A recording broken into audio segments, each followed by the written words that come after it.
This video is brought to you by Harry's. Unless you understand all the struggle that has happened in the watch world, right? You don't really understand the size of the success of a brand like Rolex, right? Exactly. Unless you understand all the horror that happened in the 20th century, you can't truly understand how much better than everyone else Rolex is. So, combining all that, interestingly, the watch world stopped innovating, stopped being daring, got very, very scared. And I think finally, we're getting to the point where we're going to pick up where we left off in the 70s and 80s. Yeah. That's what we're talking about today. Let's talk about it.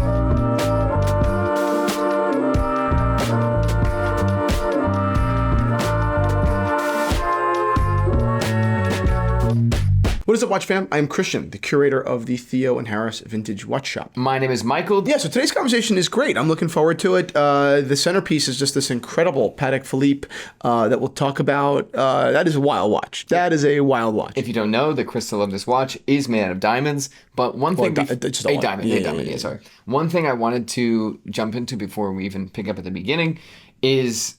You know when you have to describe a watch for a review and you're really kind of running out of things to say? Yes. This is not what this person is saying. This is a jewelry historian. So Diana Skarzabrick sees things that I don't see at all. But how many videos of watches have you watched, watch reviews, where they say something very similar to this? The reflections of the facets illuminate the portrait. The highly polished, limpid surface lets the subject shine through with much more brilliance than crystal. How many times have I heard, you should see how it plays in the light? Yeah, exactly. Exactly. So I thought that was funny. But today, the case that we're arguing is that we were at peak innovation and daringness with all watch brands. We were seeing crazy shapes. This is a really good example with Patek. Crazy shapes, really daring moves, daring designers were coming in. And then Quartz crisis happened and we stopped. All brands universally were like, oh God, or not all brands, I shouldn't say that. A lot of brands were like, we're going to die. We have to figure this out. So we have a very interesting result of that we'll stop on. Then we'll get to the worst of the worst level, which happened, I feel like, in the early 2000s. But now it seems like the engine is slowly turning on and starting to speed up back to where we were. Yeah, well, basically, what kind of happened in a nutshell is, you have all these different independent brands. They were all independent back then. They all had independent spirits, and times were okay, and brands were able to flourish, maybe a strong word. Brands did well. Brands made money, and brands kept their lights on, and the world was okay in watches. But then when the Quartz crisis came, and the Swiss watch industry was actually more than halved. It would be down to like a third. 90,000 to 28,000. Exactly a third almost. It's insane. There was not only just mass, death of brands, but then also, corporate consolidation, and those two things killed spirit, right? Both of them, both of the the virus and the vaccine, proverbially, right? Exactly, were not good for the industry. And there's a small handful of brands that were able to maintain their independence and kind of never compromise on their vision. Rolex, being maybe chief among them, always this independent company, never bending to the will of anybody else.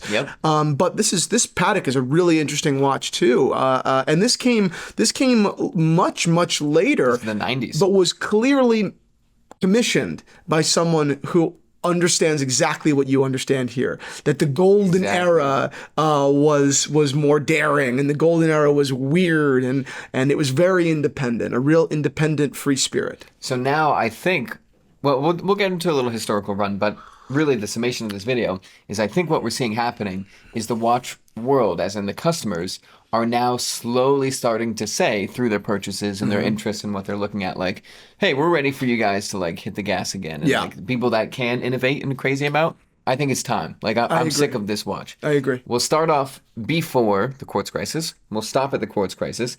Then we'll talk about really the decline that we've seen from the watch world, as in customers, and how that is going down and raising up to a new world. So obviously, from that era, we know there are very famous brands that were making watches for a very long time, but there was also an era, or I guess a market in Switzerland, of watches that were not what you think. They were lower quality, they broke easy. Once they broke, you couldn't get them serviced. So there were two markets going back and forth, but those type of watches obviously took over a lot more, because if you're shopping for a watch, you see a very expensive one versus a very cheap one, you think, well, they both say Switzerland, Swiss chocolate or whatever, tastes like one thing, then you find out eventually it does not. Right. Couple that in with the Quartz crisis, you have a terrible kind of recipe coming together. Right. But before that, it specifically kind of goes back to the era of the vintage Piagets that you're looking at, vintage Pateks, vintage Vacheron, where we're seeing incredibly odd case designs. We're seeing bracelets that were finished beautifully out of different materials. We're seeing basically a lot of brands saying, well, you did it that way. I'm going to do this crazy way. Right. We're not just doing circular watches. We're not making sports watches. We're trying to beat the other person. But culture, right? The consumer environment was rewarding innovation like that. Yeah. Today, it's swinging back for sure. But in the last 10 or 15 years, we have not rewarded innovation at scale. We've rewarded it in the small independents that manufacture 10 watches a year, but we haven't rewarded it in mass. Yep. Right. So in that, you are basically, while you're not making it illegal to make a forward-thinking watch, you're not making it a very good decision for business either. Right. Exactly. And that's the big kicker that we're getting to here, because you find out if you can make it cheaper and reliable, people are going to want that.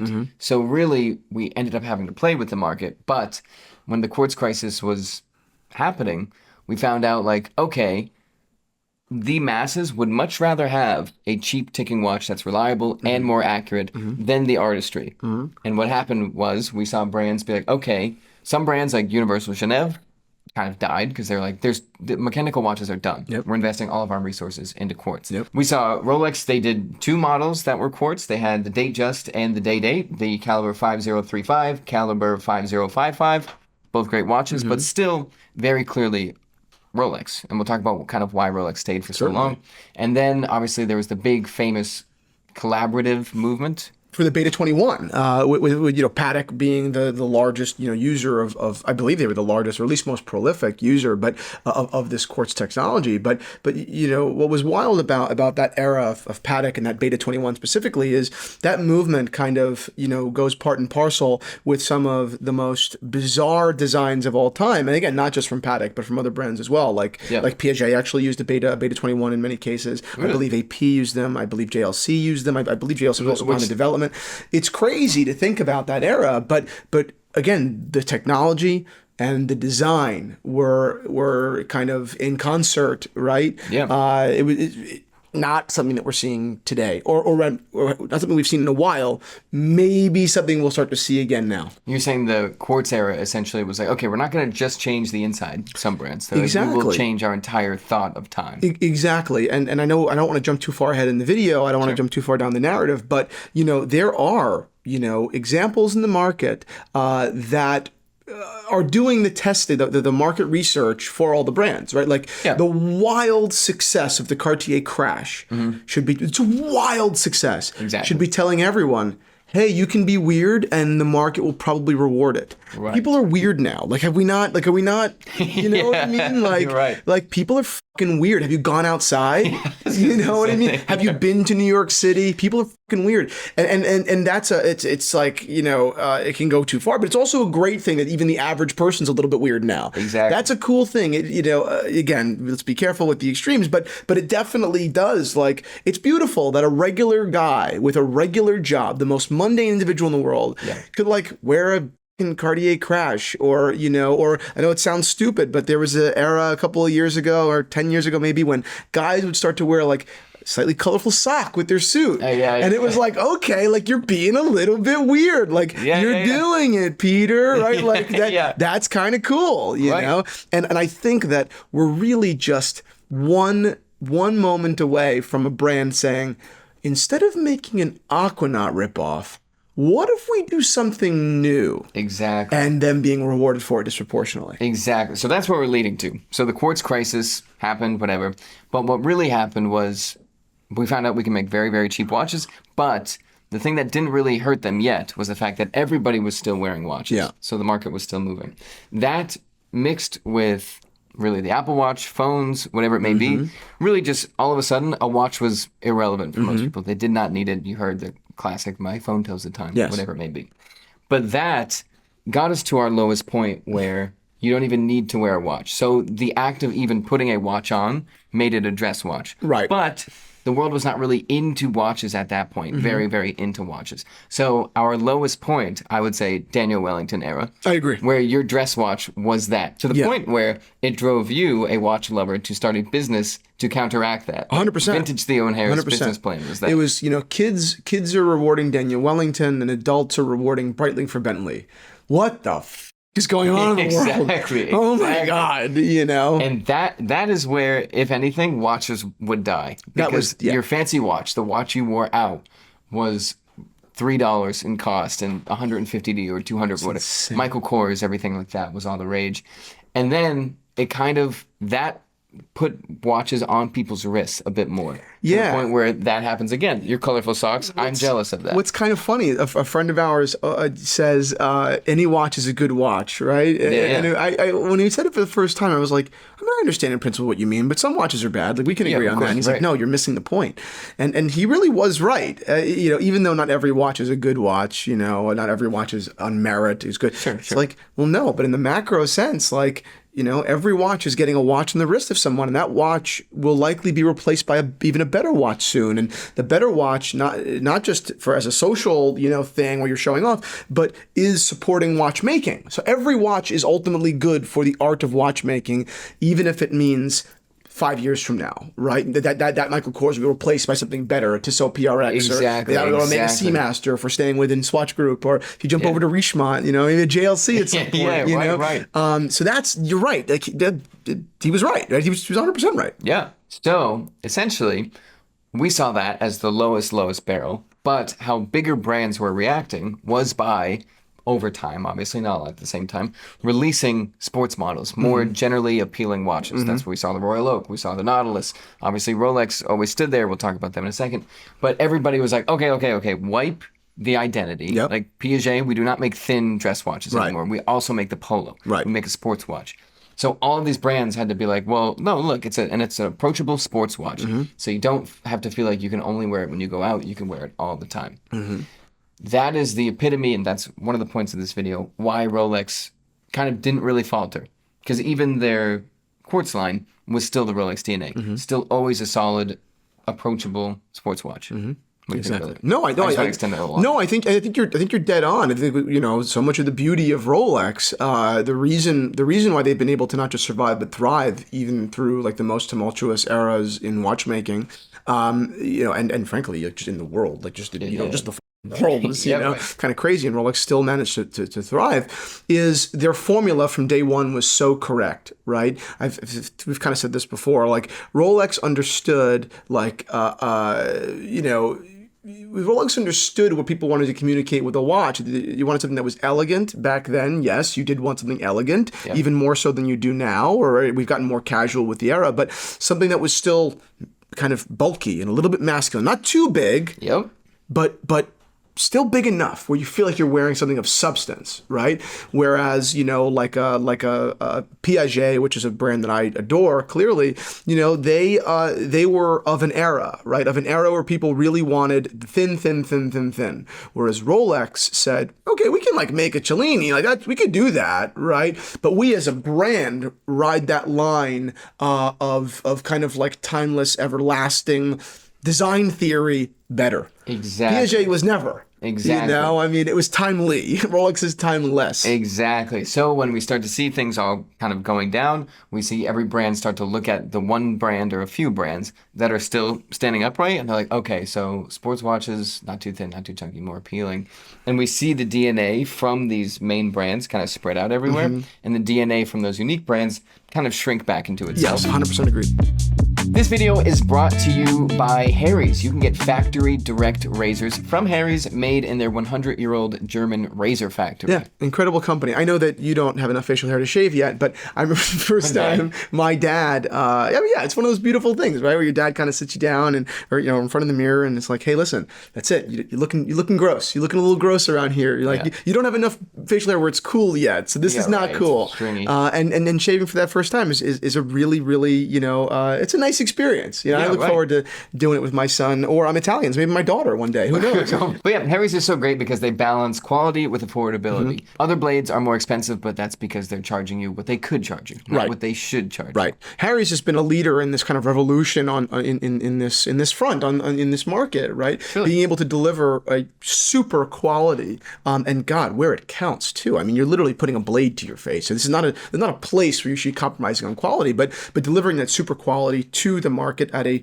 reasonable price, at a fair price, which was not the standard. Yeah, right. And the best part is, if you have a daughter, you won't be paying pink tax. Her razor won't cost twice as much because it's a woman's razor. One price, one razor. Go figure. So Harry's is the best deal that you can get in razors, and you can use our custom link to get their trial set for just $5. Regularly, it's $13. That is a ridiculous deal. I highly recommend you take advantage of it. Yeah, and thank you to Harry's. Yeah, check out the link in our description. And get to shaving.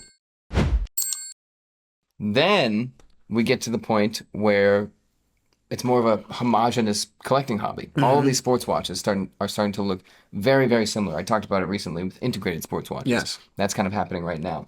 But before that, and really right at the cusp, we had... Oh, sorry, go ahead. No, I think one of the greatest examples of that is the fact that Piaget, a brand that was so decidedly specific, they had such a design language, like it or hate it, you knew what a Piaget was, Yeah. and then almost everything was a ripoff of a Piaget in many ways, and then now they make an Aquanaut ripoff, and it's Exactly. like, wow, how the mighty have fallen. Exactly. Christ. So then we go to this watch, which is one of the big focal points of the video. Right. This is the Patek Lasquet diamond. Who cares? Truly. Truly, the point is, this is a watch that was manufactured in 1990 on special request. I actually have a lot to say about this. I don't know how far this progresses the narrative that we're trying to prove, but we'll get there, as a matter of history, I think it's really interesting that this is clearly not a watch of the 90s. This is clearly, while manufactured in the 90s, manufactured from the eye of someone who admired watches of the 70s. Well, Exactly. admired Precisely, those yeah. Gilbert Albert kind of designs. Not to say that he was the only designer of them, but Right before Quartz. Right. I mean, yeah, right. Standing on the Well, it's door. happening standing on the door. Exactly. I mean, that era of watch design was maybe the greatest. I don't think it's technically considered the golden era. I think that's earlier in the 20th century. Sure. But this is arguably the other golden era. To me, this situation, then I'll let you keep going, is like you're looking at a horse race and it's all the best of the best are like just screaming out front. They are at the top of their game. They're innovating. They're Right. doing everything. Right. And then Quartz Crisis was essentially like something cutting off all the track. Exactly.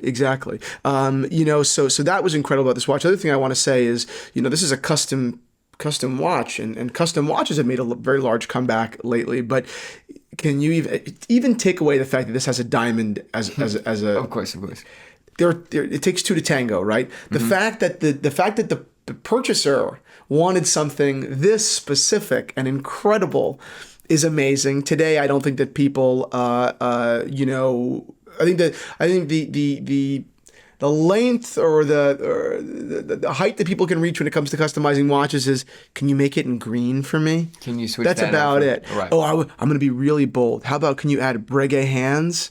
It's like, I would also do that Of course. in theory, but this is far more interesting. It's not even close. Designed to watch. Designed to watch, Right. And then on the second, part of it is, the brand itself even doing this is unbelievable. This is an era, 1990, where Patek would make a one-off model. Like, that is insane to see. Exactly. It's insane. And then add the diamond onto it, and it's a whole different animal. God knows how much this was. I mean, they're saying it's going to auction for between $1 and $2 million, and I think it'll go for much more than that. I think so too, yeah. For sure. But this is an incredible watch. The only fault, in my view, is the crown. I think that it should have been a crown on the back, a back winder. Okay, yeah, the crown does look crown so does weird. suck. Yeah, the crown sucks. Other than that, though, this watch is like perfect. I would say that it's, yes, barring the crown, the watch is perfect. Pleasure to have on the wrist.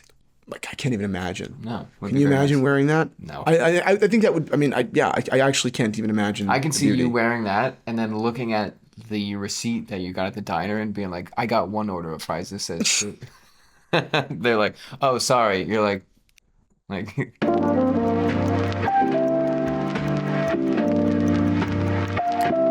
Straps, as many of you should know, bring a whole world of potential to mix up your watch collection. They breathe new life into watches. They help you pull out different colors. They give them new personality. Straps can be very addictive. I know people with 2 watches and 10 straps because it adds so many facets to a collection in a fairly easy and fun way. So that's why they become such a part of the Theo and Harris culture and identity. I think we sell more exotic straps than almost anybody because I just love them so much and I love sharing them with you.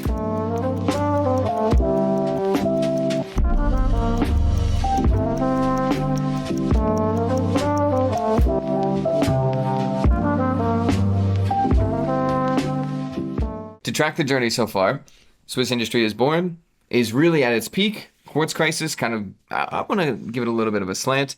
And then phones, everything compounding on each other, kind of really wrecks the watch market in general, not some brands or anything like that. But now, with everything building back up, what I'm seeing is people saying what we say in a lot of videos, which is like the watch world is now 3. They're not just happy with another sports watch. Right. They're going to the 70s with the integrated bracelets Right. now. They're moving on. So I would argue that the next stage we're seeing, and I don't think the watchmakers are caught up to that yet, is going to start picking up this era. Like, okay, weird shapes, different unique movements, more personal things like that. No more just a circular sports watch. I think we are always going to have that era, but I think we're generally starting to come back to a more golden era of watchmaking. I agree. With the support of everybody now. So the question is, the market will reward it, Yep. but which brand will be bold enough to do it? Exactly. Which brand will be bold enough to say, we're going to produce something? I mean, I guess it's hard to produce anything truly original, but because it probably will be like a child of the 70s, and that's probably, it's probably where it would end up design-wise. They'd essentially be saying, we're going to pick up where people left off. Right, exactly. Yep. Which brand would even do it? I mean, would Patek do it? Patek could do it and be a wild success. Wild success. Oh, can you imagine this comes back out? Insane. Piaget should have done it. I don't think they will. I don't think that Piaget, because there is. I don't think it's a risk. I don't at all. I think this will be rewarded very much, both on the retail front and on the publication front and the press front. I think that it'll be a huge success. That being said, I don't think that Piaget has the tolerance for a risk like that. I don't think that Piaget has a tolerance for doing something that no one else is doing. It's doing something that is new, that does not have like a very serious track record. Like the Polo was an easy thing for them to green light. 100%. It was like, okay, well, everyone wants this. It's very easy. We'll just make one too. Anybody that looked at that in Piaget headquarters was like, oh yeah, perfect. Yeah. I mean, there's nothing to like about it, but let's do it. It's perfect. Yeah, exactly. So that's So I wonder who's going to do it, because that would truly that would make the difference. I really do. And if it's not there yet, as in the watch market, I think it's there in a matter of 2 years, 3 years. People just being like, okay, even if it was a Tissot level brand, being like, we're gonna do this shape, thin watch, mechanical movement. Like that would all of a sudden just blow up. You'd Totally. be like, oh, cool. That's Totally exactly agree. what I was looking for. Totally agreed. Look at that watch. It's so trippy, man. It's so cool. Oh, imagine that on a strap. Yeah. I mean, on the bracelet, it's insane. Yeah. It's insane. But imagine that on a leather strap. Leather. I'd like it on this. I think. No, it's incredible. It's incredible. But imagine it on a leather strap. Oh my god. You put it on like I don't know. Like a Beat up. green. No, I would do it on like a green alligator strap, glossy. Because the case itself will just explode. It would be tough logistically. They need to find somewhere really convenient to put the strap, because I'd want it a little bit narrower than the watch. I wonder where you'd put it, because the you see what I mean? Yeah. You'd have to put it there to it would have to be as wide, I guess. Well, the first thing, if you got the watch, you'd have to completely recase it. Get this stupid little crown off the side. It should be a back winder. What are you going to do with your watch you just bought? Well, first thing I'm going to do is completely recase this. And I think I'm probably going to do it in yellow. Like, what? Diamonds are tacky. I'm going sapphire. Yeah, it's wild. But listen, and even this whole diamond thing is wild. I wanted to pull up one other watch, this titanium vintage piece with this huge 9.44 carat D flawless diamond set into the case bag. To make it an exhibition case pack. Yes. Unbelievable that this even exists. In titanium, by the way. I know, that's crazy. Bizarre that this even existed. Again, it was a different era of cooperation when it came to custom pieces. And I'm glad that it's back in a little way. Yeah. Customization, particularly with Cartier. But it would be amazing to see more brands take this seriously and be hyper specific who they allowed to do it. Like like if I was a brand, I would probably only allow maybe 3 people on Instagram to have them. Oh, Everyone yeah. else, maybe one. Maybe even one, maybe none. Like And maybe none. I would just fucking give them to the like the Henry Graves equivalent, right? These uber rich, enthusiasts, right. and then let the Instagram community go find them, almost like like an Easter egg hunt. Because then you kind of flatten the risk of this super wealthy client that you're talking to designs a terribly ugly watch. Right, You're like, right, that's okay. I guess yeah, we're gonna make right, it. right. Yeah, but that's it. I think we hit our lowest point when the Daniel Wellington era. I think that was really the end of that. And now we're coming up to not only the age of like mechanical wristwatches being back in fashion, but the age of innovation now being rewarded. 100% agreed. That's it. All right. If you like this video, go ahead and like it. And if you want more content from Theo and Harris, you can go ahead and join the Zero. The link is down below. We release podcasts weekly. We do a live every month. Michael comes on the podcast once a month. It's an incredible community. If you do, go ahead and join. Shoot me a DM. I'd love to chat about watches, and that's it. Hope to see you on over at the Zero. Whether you're a Submariner guy or a 50 Fathoms guy or a Day-Date guy or an FP Journe guy, you've got to just take a step back and appreciate this history here. This isn't stuff you're going to find in a showcase. This is not mass-produced stuff, which is beautiful in its own right. I mean, this is treasure hunting.